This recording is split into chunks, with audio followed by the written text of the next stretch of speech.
ফিলিস্তিনকে 1,20,00,000 মার্কিন ডলারের বেশি তহবিল অনুমোদন করেছে ইসরায়েল। ইসরায়েলি সরকারের দাবি এটি পশ্চিম তীরের ঐতিহাসিক ও প্রত্নতাত্ত্বিক নিদর্শন রক্ষা ও পুনর্নির্মাণের জন্য একটি উদ্ধার পরিকল্পনার অংশ। তবে ফিলিস্তিন কর্তৃপক্ষ ও আন্তর্জাতিক মানবাধিকার সংস্থাগুলো এই সিদ্ধান্তকে ফিলিস্তিনি ঐতিহ্য দখল এবং সাংস্কৃতিক পরিচয় পুনর্নির্ধারণের প্রচেষ্টা হিসেবে দেখছে।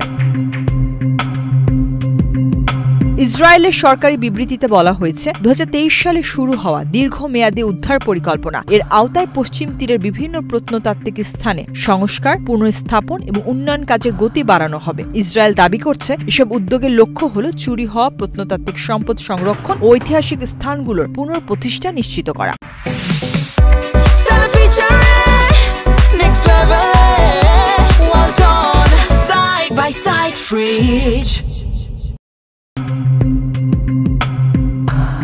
তবে সমালোচকদের মতে এই প্রকল্পের আসল উদ্দেশ্য ভিন্ন। ফিলিস্তিনি কর্মকর্তারা বলছেন ইসরায়েল অধিকৃত অঞ্চলের সাংস্কৃতিক ও ঐতিহাসিক কাঠামো পরিবর্তনের মাধ্যমে ইহুদাইজেশন বা ইহুদি ঐতিহ্যের আধিপত্য প্রতিষ্ঠা করতে চাইছে। এতে ফিলিস্তিনি জনগণের সাংস্কৃতিক উত্তরাধিকার বিপন্ন হচ্ছে এবং তাদের ইতিহাসকে বিকৃত করার প্রচেষ্টা চলছে।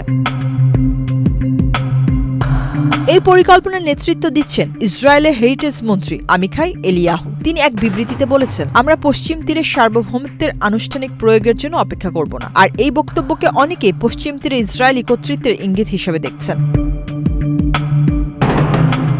নতুন অর্থায়ন মূলত পশ্চিম তীরের উত্তর ও দক্ষিণাঞ্চলের পাশাপাশি জর্ডান উপত্যকার কয়েকটি প্রত্নতাত্ত্বিক স্থানে ব্যবহৃত হবে। ইসরায়েলি কর্তৃপক্ষ দাবি করছে এই অঞ্চলগুলোর কিছু স্থানের সঙ্গে ইহুদি ইতিহাসের সরাসরি সম্পর্ক রয়েছে।